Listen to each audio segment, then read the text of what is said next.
سورہ بنی اسرائیل میں اللہ فرماتے ہیں کہ وَيَدْعُ الْإِنسَانُ بِالشَّرِّ، انسان اپنے لیے اس طرح شر کی دعا مانگتا ہے، ایول کی دعا مانگتا ہے، جو چیزیں اس کے لیے نقصان دہ ہوتی ہیں اس کی دعا مانگتا ہے، دعاہ بالخیر، جیسے کہ اس کو خیر کی دعا مانگنی چاہیے تھی۔ وَإِنَّ الْإِنسَانَ كَانَ عَجُولًا، اور انسان تو بڑا ہی ہیسٹی ہے، بڑا جلد باز ہے، امپیشنٹ ہے۔ وہ کہتا ہے کہ مجھے پوری زندگی کا رزق جو ہے ایک ہی دن میں دے دو۔ اگر فرض کرو کسی کو اللہ نے پوری زندگی میں فار ایگزامپل 50 لاکھ روپے دینے ہیں یا $1,00,000 دینا ہے پوری زندگی میں اس کو، تو انسان کہتا ہے مجھے آج ہی دے دو $1,00,000۔ وہ جلدی میں امیر ہونے کی، اس لیے پھر وہ غلط حرکتیں کرتا ہے، بے چین بھی رہتا ہے، بے سکون بھی رہتا ہے۔ تو اللہ کا ایک پروسیس ہے۔ ایک مومن جو ہوتا ہے، ایک مسلمان جو ہوتا ہے، وہ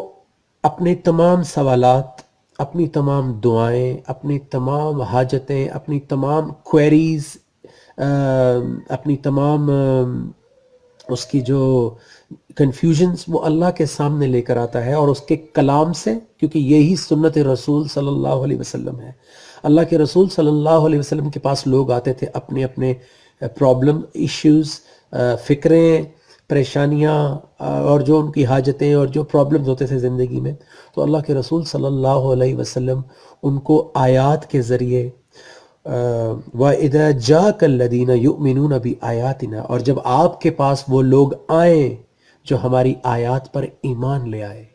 فَقُلْ سَلَامٌ عَلَيْكُمْ، تو ان سے کہہ دیجئے کہ تمہیں سلامتی ہو، آپ کو سلامتی بھیجی ہے اللہ نے۔ تو اللہ کے رسول صلی اللہ علیہ وسلم کے پاس جو لوگ آتے تھے، کیونکہ جب اللہ کے رسول موجود تھے تو لوگوں کو بڑی آسانی تھی کہ وہ ڈائریکٹ آ کے اللہ کے رسول صلی اللہ علیہ وسلم سے پوچھ لیتے تھے کہ میری زندگی میں یہ ہو رہا ہے، اللہ مجھ سے کیا چاہتا ہے، مجھے بتائیے کہ میں کیا کروں، کیونکہ وہ اللہ کا میڈیم تھے اس دنیا کے اندر۔ لیکن اللہ کے رسول صلی اللہ علیہ وسلم بھی اللہ کی آیات کے ذریعے ہی جواب دیتے تھے، وہ اللہ کی آیات کے ذریعے ہی اللہ کی وش اینڈ ول بتاتے تھے۔